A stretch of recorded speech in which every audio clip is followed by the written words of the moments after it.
Thank you so much for having me, Jim. And this is one of those things. They've got a friend that's a nerd in sales. If they watch the network here religiously, that I lay in bed at night thinking about. So you guys, the viewers out there, don't have to. And this is so important. And yet we almost go our whole lives without figuring this out. Every conversation that you're having, Jim, whether that's with a customer, whether that's with a prospect, whether that's with a loved one or even a friend, there's actually three voices going on. And what I mean by that is the obvious. There's your voice. And if you're in sales, unfortunately, you haven't been trained by me. You're doing most of the talking.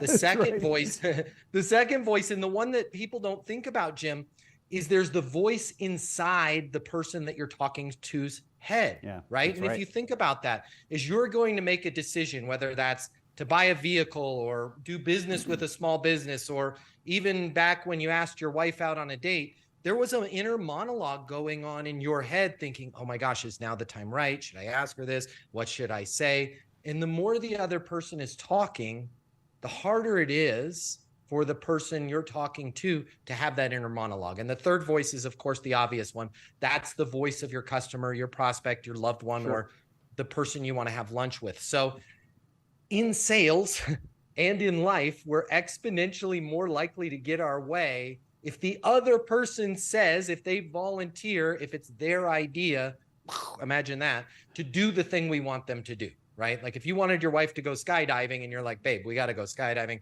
Skydiving's awesome. She's probably going to be a lot more likely to push back than if she was like, hey, you know, I was thinking we need to do something fun. How about skydiving? When they say it, it's done deal. That's right. When we say it, it feels pushy and it feels salesy. Right. So if we could, I'd like to share just a few questions out of eastonuniversity.com. We've got a power question section. Please do. There's hundreds of them in there. I'll share a few just to help them out.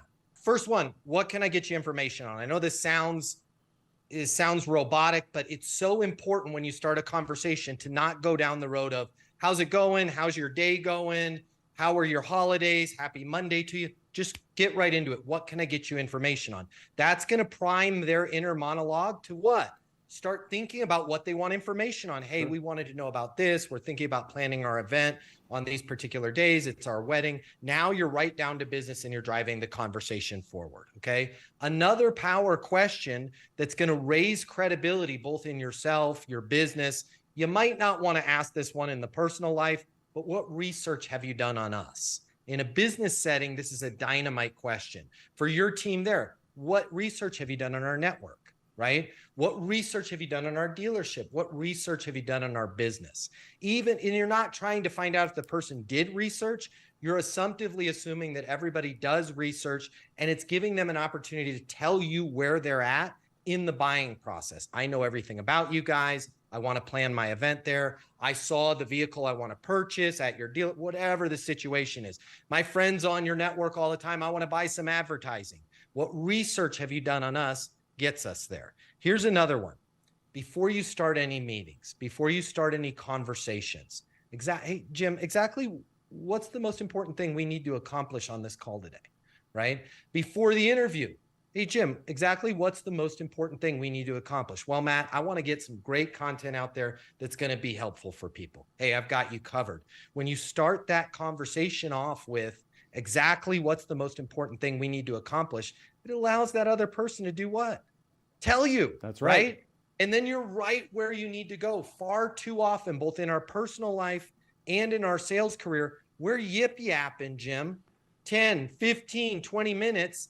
And that other person, their inner monologue is going, I just want to ask them this one question, and then I'm ready to go. By the time we get done talking, they forget what they were going to ask.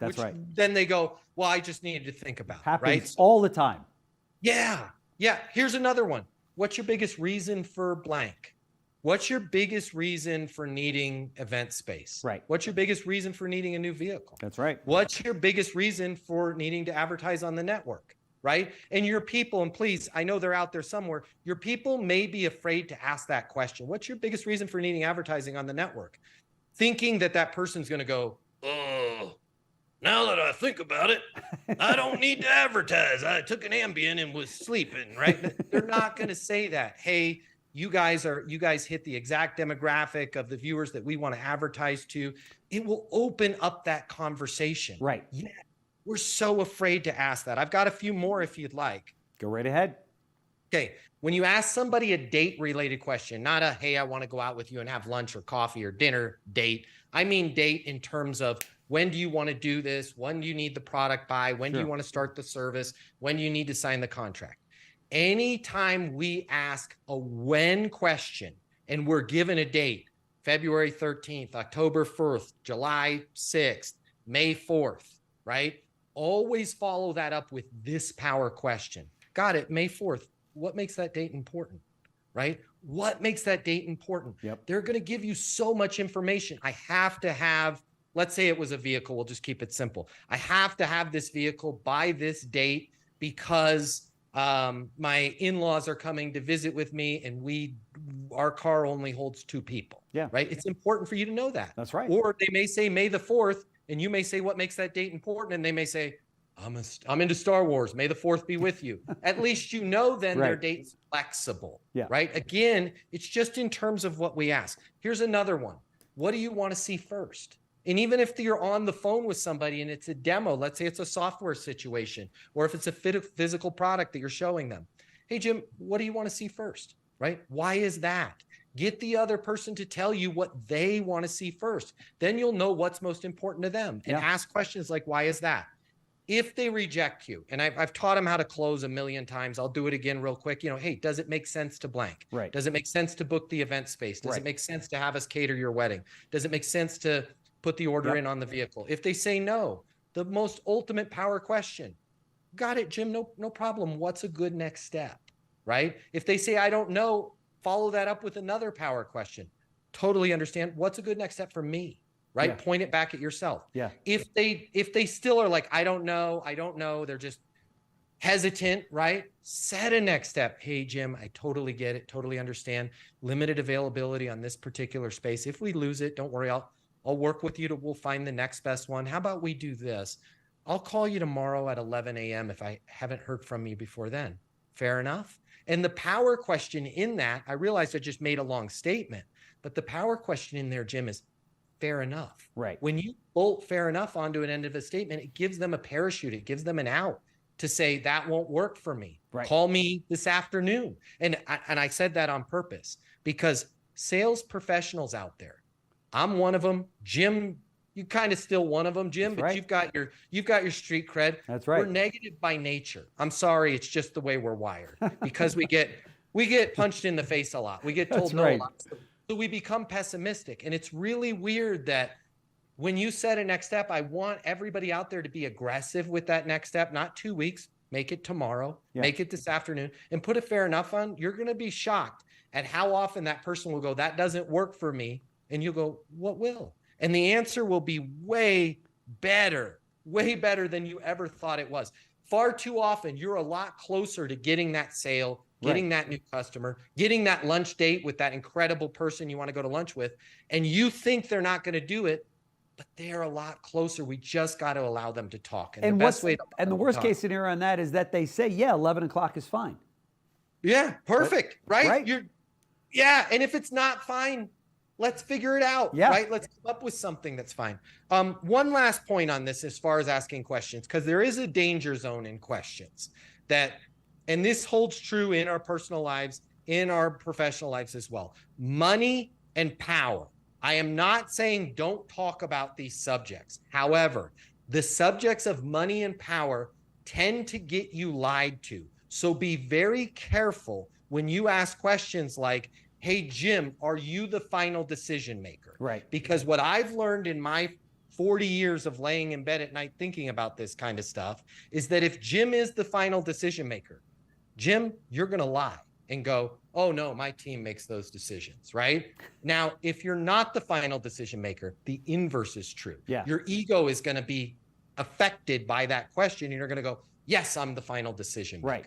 I'm not sure if it's for you, but if you work in sales and you absolutely positively have to double or triple the amount of money you're making in order to truly enjoy your life, click the link here. My name's Matt Easton. I'm the founder of Easton University. It's the most effective sales coaching in the world.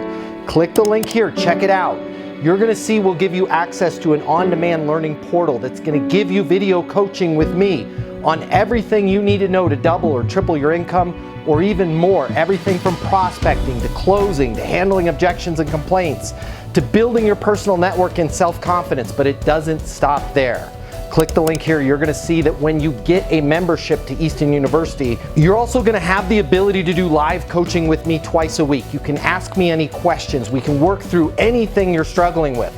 I will be there with you every step of the way to help you double your income in sales right now. Click the link now. You're gonna see we've helped thousands of people just like you, and we have the video testimonials from them to prove it. Easton University is more than a learning portal. It's more than live coaching with me. It's your future, and you and your future are worth it. Click the link now. I'll see you at Easton University.